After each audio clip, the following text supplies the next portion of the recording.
സഹോദരങ്ങളെ, എല്ലാവർക്കും നമസ്കാരം. കേരള രാഷ്ട്രീയം അത്യന്തം മലിനമായി കൊണ്ടിരിക്കുകയാണ്. ഓരോ കക്ഷിയും ഓരോ മുന്നണിയും എങ്ങനെ എതിർകക്ഷികളെ പിടിച്ചെടുക്കാം എന്ന ഗവേഷണത്തിലും പ്രവർത്തനത്തിലുമാണ്. BJP ആണ് തുടങ്ങി വെച്ചത്. അതിലവർ വിജയിക്കുകയും ചെയ്തു. ഇന്ന് പാർലമെൻറ്റിലുള്ള അവരുടെ എംപിമാരിൽ 2/3 മറ്റു പാർട്ടികളിൽ നിന്ന് വന്നവരാണ്. മറ്റു പാർട്ടികളിൽ നിന്ന് അവർ ചൂണ്ടയിട്ട് പിടിച്ചവരാണ്. ഇരയിട്ട് മീൻ പിടിക്കുക എന്ന് പറയും. എന്താ ഈ ഇര?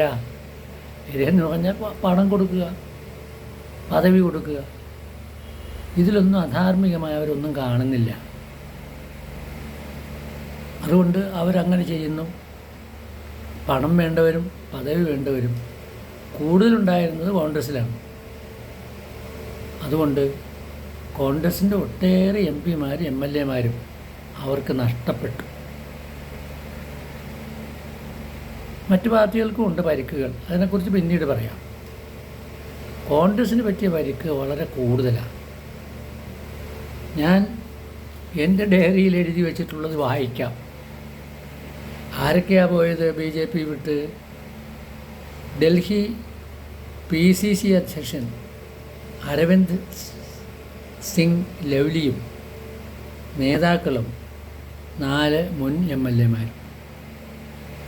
അശോക് ചവാൻ മഹാരാഷ്ട്രയിലെ മുമ്പത്തെ ചീഫ് മിനിസ്റ്ററായിരുന്നു. മിലിന്ദ് ദേവറ മഹാരാഷ്ട്രയിൽ നിന്നുള്ള മുൻ കേന്ദ്രമന്ത്രിയായിരുന്നു. ബാബ സിദ്ദിഖി മുൻ സംസ്ഥാന ഭാരവാഹിയായിരുന്നു. SV ജയധരണി MLA തമിഴ്നാട്ടിലെ കോൺഗ്രസ് ചീഫ് വിപ്പ് ആയിരുന്നു. അവർ മഹിളാ കോൺഗ്രസിൻ്റെ ജനറൽ സെക്രട്ടറിയുമായിരുന്നു. 1 പ്രാവശ്യമല്ല, 3 പ്രാവശ്യം.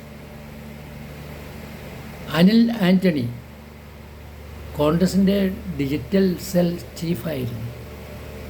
അനിൽ ആൻ്റണിക്ക് ഒരു പ്രത്യേക പദവി തന്നെ അവർ കൊടുക്കാൻ തീരുമാനിച്ചു. കാരണം ആരാ?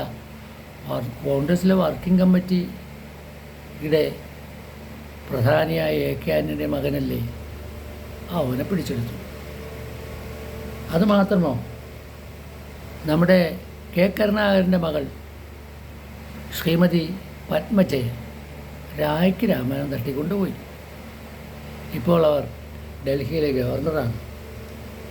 ഇങ്ങനെ ഇങ്ങോട്ട് പറയുകയാണെങ്കിൽ ഞാൻ ഇനി പേരുകൾ മാത്രമാണ് വായിക്കുന്നത്. Geeta Koda Jharkhand, C Raghunath Kannur DCC secretary, Ambrish Der Gujarat Congress working president, Congress ദേശീയ general secretary Ajay Kapoor, KPCC executive അംഗം R മഹേശ്വരൻ നായർ, S രാജേന്ദ്രൻ, ജാവ്ദേക്കർ മുൻ MLA, അർച്ചന പാട്ടീൽ, ചന്ദ്രൂർക്കർ, കൃപാശങ്കർ, അശോക് ചവാൻ, ഞാനൊന്ന് പറഞ്ഞെന്ന് തോന്നുന്നു, ഗൗരവ് വല്ലഭ് പന്ത്, തജ്മീർ സംഘ് ബിട്ടു, ഹിമാചൽ പ്രദേശിൻ്റെ ചുമതലയുള്ള AICC സെക്രട്ടറി. നോക്കൂ, പദവികളിലിരുന്ന ആളുകളെ തന്നെയാണ് തട്ടിക്കൊണ്ടുപോകുന്നത്. അതെന്ത് മോഹിച്ചിട്ടായിരിക്കും അവർ പോയത്? തീർച്ചയായും BJPയിലുള്ള BJPയുടെ ആശയങ്ങളെല്ലാം ആകൃഷ്ടരായിരിക്കണമെന്നില്ലല്ലോ അവർ. അല്ലാതെയാണ് പോയത്. പണം കിട്ടി, അതിൽ കവിഞ്ഞ് വേറെ ഒരു കാര്യം അവർക്കില്ല. പദവിയും ഉണ്ടാവും. കേരളത്തിലെ കാര്യം നോക്കുകയാണെങ്കിൽ എല്ലാ പാർട്ടിയിൽ നിന്നും പിടിച്ചെടുക്കുകയാണ് ആളുകളെ. CPMൽ നിന്ന് ഒട്ടേറെ പേര് നോട്ടയിട്ട് കഴിഞ്ഞു, ചിലരെയെല്ലാം എടുത്തു കഴിഞ്ഞു. ആരൊക്കെയാണവർ? അബ്ദുള്ള കുട്ടി, അദ്ദേഹം ആദ്യം CPMലായിരുന്നു, പിന്നീട് കോൺഗ്രസ്സിൽ വന്ന് ഇപ്പോൾ BJPയിലാണ്. എന്താ അദ്ദേഹത്തിന് കൊടുത്ത പദവി? ദേശീയ വൈസ് പ്രസിഡൻറ്റ്. പിന്നെയോ രാജേന്ദ്രൻ, അതിപ്പോൾ വരാൻ പോകുന്നതേ ഉള്ളൂ. CPMൽ നിന്നാണ് രാജേന്ദ്രൻ. 3 MLA ആയിരുന്ന ആളാണ് രാജേന്ദ്രൻ. ഫക്രുദ്ദീൻ, ഐഷ പോറ്റി, KS മനോജ്, CK പത്മനാഭൻ, ഇങ്ങനെ CPM നിന്ന് നോട്ടയിട്ട് വെച്ചിരിക്കുന്ന കുറേ പേരുണ്ട്. അവർ ചിലർ പോയി, ചിലർ പോകുമെന്ന് ആയിട്ടുണ്ട്. എന്നാൽ കോൺഗ്രസിൽ നിന്ന്, കേരളത്തിൽ നിന്ന് അനിൽകുമാർ, സരിൻ, ഡോക്ടർ KS മനോജ്, അനിൽ ആൻ്റണി, പത്മജ, അത് നേരത്തെ ഞാൻ പറഞ്ഞതാണ്. അവർ പോയി കഴിഞ്ഞു, ഒരു പോക്കും പോയി, അവരവിടെ ചെന്ന് കഴിഞ്ഞു. അടുത്തതോ CPIയിൽ നിന്ന് ശ്രീനാദേവി കുഞ്ഞമ്മ എന്നൊരു കുഞ്ഞമ്മ ഇപ്പോൾ BJPയിലേക്ക് വരുന്നുണ്ട്. കേരള കോൺഗ്രസ് അതിൻ്റെ ജന്മം തന്നെ ഒരു പ്രത്യേക രീതിയിലാണ്. എന്തായിരുന്നു അവരുടെ ജന്മം? ഒരു പെണ്ണ് കേസാണ്, PT ചാക്കോ. അങ്ങനെ കോൺഗ്രസിൽ ഉണ്ടായിരുന്ന ക്രിസ്ത്യൻ വിഭാഗം എല്ലാം കൂടി ചേർന്ന് കേരള കോൺഗ്രസ്സായി 1964 R ശങ്കറുമായിട്ടായിരുന്നു പിണങ്ങിയത്. അങ്ങനെ ഒരു ഗ്രൂപ്പ് ഉണ്ടാക്കി, പിന്നെ പല ഗ്രൂപ്പായി. എല്ലാ ക്രിസ്ത്യൻ കമ്മ്യൂണിറ്റിക്കും, ക്രിസ്ത്യൻ കമ്മ്യൂണിറ്റി വിഭാഗങ്ങൾക്കും പ്രത്യേകം കേരള കോൺഗ്രസ്സാണ്. അങ്ങനെ കേരള കോൺഗ്രസിൻ്റെ ഒരു പട തന്നെ വന്നു. എന്തായിരുന്നു അവരുടെ ഉദ്ദേശ്യം? ആദ്യം ഇങ്ങനെയാണ് പൊഴിഞ്ഞതെങ്കിൽ പിന്നീട് അവർ പദവിക്കും പണത്തിനും വേണ്ടിയുള്ള ഓട്ടോട്ടമായി. വേറെ ചില പാർട്ടികളിലും ചില അനക്കം ഉണ്ടാക്കാൻ BJP കഴിഞ്ഞിട്ടുണ്ട്. അതിലൊന്ന് കേരള കോൺഗ്രസ്സുകാരനായ എന്തിനും പോരുന്ന നമ്മുടെ PC തോമസും മകനുമാണ്. അവരിപ്പോൾ എന്തും പറയും എന്ന രീതിയിൽ BJPക്ക് വേണ്ടി വർക്ക് ചെയ്യുകയാണ്. മുന്നണി മാറ്റം സാധ്യമാണോ എന്ന് ഗവേഷണം ചെയ്തുകൊണ്ടിരിക്കുകയാണ് UDF. അവർ മാണിയോടുകൂടി മാണിയുടെ പുറകെ നടക്കുകയാണ്. ഇങ്ങനെ നോക്കുകയാണെങ്കിൽ കേരളത്തിൽ എന്താണ് സംഭവിച്ചുകൊണ്ടിരിക്കുന്നതെന്ന് പറഞ്ഞറിയിക്കാൻ വയ്യ. BJPയിൽ നിന്ന് വളരെ കുറച്ച് പേര് മാത്രമേ മാറി ചിന്തിച്ചിട്ടുള്ളൂ. അതിലൊന്നൊരു വാര്യരാണ്, മറ്റൊരാൾ സെൻകുമാറാണ്, വേറൊരാൾ ഡോക്ടർ KS രാധാകൃഷ്ണനാണ്. അവർ പാർട്ടി മാറിയതായിട്ട് വാര്യർ മാറി കേരള കോൺഗ്രസ്സിൽ വന്നു. ചുരുക്കി പറഞ്ഞാൽ കേരള രാഷ്ട്രീയത്തിൽ ഇപ്പോൾ എന്താ നടക്കുന്നത്? BJP തുടങ്ങി വെച്ച അധാർമിക രാഷ്ട്രീയം മറ്റു പാർട്ടികളും ഏറ്റെടുത്ത് നടത്തിക്കൊണ്ടിരിക്കുകയാണ്. അഭിപ്രായ വ്യത്യാസങ്ങൾ രാഷ്ട്രീയത്തിൽ സ്വാഭാവികമാണ്. ചിലപ്പോൾ അതിൻ്റെ പേരിൽ മാറിയെന്നും വരാം. കമ്മ്യൂണിസ്റ്റ് പാർട്ടികൾ അങ്ങനെ ഉണ്ടായതല്ലേ. ഇപ്പോൾ നടക്കുന്നത് പണത്തിനും പദവിക്കും വേണ്ടിയുള്ള കാൽമാറ്റങ്ങളെ പ്രോത്സാഹിപ്പിക്കുന്ന ഒരു രീതിയാണ്. ഇത് തികച്ചും അധാർമികമാണ്. അധാർമികമായ ഈ പ്രവർത്തനം BJP തുടങ്ങിയിട്ട് കുറേ കാലമായി. മറ്റ് സംസ്ഥാനങ്ങളിലായിരുന്നു അതിൻ്റെ അലയലികൾ. പാർട്ടിയെ അപ്പാടെ കൊണ്ടുപോവുകയാണ്. അപ്പാടെ കൊണ്ടുപോയി കൂട്ടത്തിലാക്കുന്ന പരിപാടിയാണ് അവർ ചെയ്തുകൊണ്ടിരുന്നത്. ഏറ്റവും അവസാനമായിട്ട് കേരളത്തിലൊരു സീറ്റ് വേണം, അതും ഒരു MP സീറ്റ് വേണം. അതിനവരെന്താ ചെയ്തത്? അവർ മറ്റൊന്നും ചെയ്തില്ല. അവർ ആ നിയോജകമണ്ഡലത്തിൽ കേന്ദ്രീകരിച്ച് 2 വർഷക്കാലത്തെ അതീവ പ്രയത്നത്തിൻ്റെ ഫലമായിട്ട് ഒട്ടേറെ വോട്ടർമാരെ ആ നിയോജകമണ്ഡലത്തിൽ നിന്ന് തപ്പിയെടുത്തു. അടുത്ത നിയോജകമണ്ഡലത്തിൽ കൊണ്ടുവന്നു, മറ്റു നിയോജകമണ്ഡലത്തിൽ കൊണ്ടുവന്ന് അവിടെ ചേർത്തു. അതിനെക്കുറിച്ച് അവരുടെ തന്നെ ഒരാൾ പറയുന്നത് എന്താ?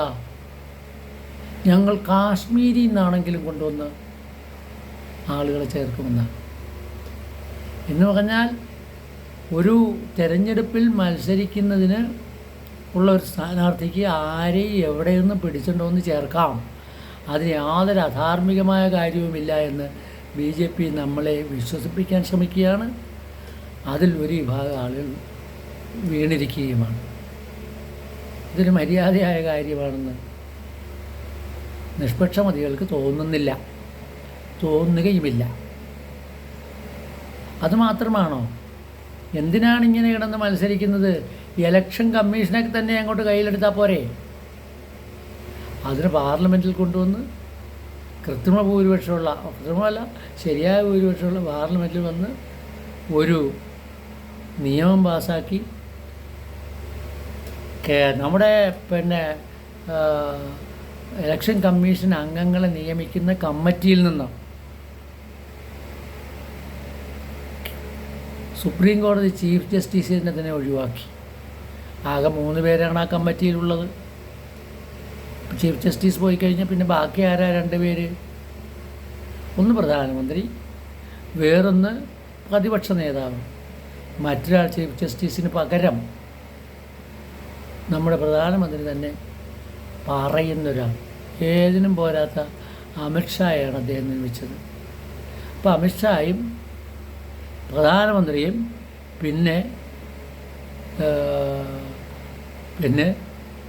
പ്രതിപക്ഷ നേതാവ് ഒരു തീരുമാനമെടുത്താൽ ആര് ജയിക്കുമെന്ന് മനസ്സിലായില്ലേ? അങ്ങനെയാണ് ഈ ജ്ഞാനേഷ് കുമാർമാരെല്ലാം, ഇത്ര ഫ്രോഡായിട്ടുള്ള ആളുകൾ അവരെല്ലാം അവിടെ വന്നു ചേർന്നത്. എവിടെ വന്നു ചേർന്നത്? ഇലക്ഷൻ കമ്മീഷനിൽ വന്നു ചേർന്നത്. അത് വന്നു ചേർന്നതിൻ്റെ ഗുണമുണ്ടായി. പ്രധാനമന്ത്രി തന്നെ രാജസ്ഥാനിൽ ചെന്ന് എന്ന് പ്രസംഗിച്ചില്ലേ? എന്താ പ്രസംഗിച്ചത്? എല്ലാവർക്കും അറിയാം. തനി മുരത്ത വർഗീയത. അത് കേട്ടിട്ടും കേൾക്കാത്തതുപോലെ എന്തെന്നാ പറയുന്നത്, ബധിരരായി ഇളിച്ചിരിക്കുകയായിരുന്നു നമ്മുടെ ഇപ്പോഴത്തെ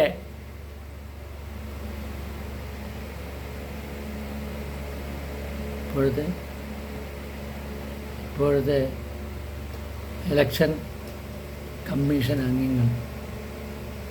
അങ്ങനെയാണ് ഇന്ത്യയെ ഒരു മാറ്റി തീർക്കുന്നത്. തീർന്നോ? ഇല്ല. എവിടെയെല്ലാം ദേവാലയങ്ങളുണ്ടോ അവിടെയെല്ലാം അനഭിലഷണീയമായ പ്രവണതകൾ ഇളക്കിവിട്ട്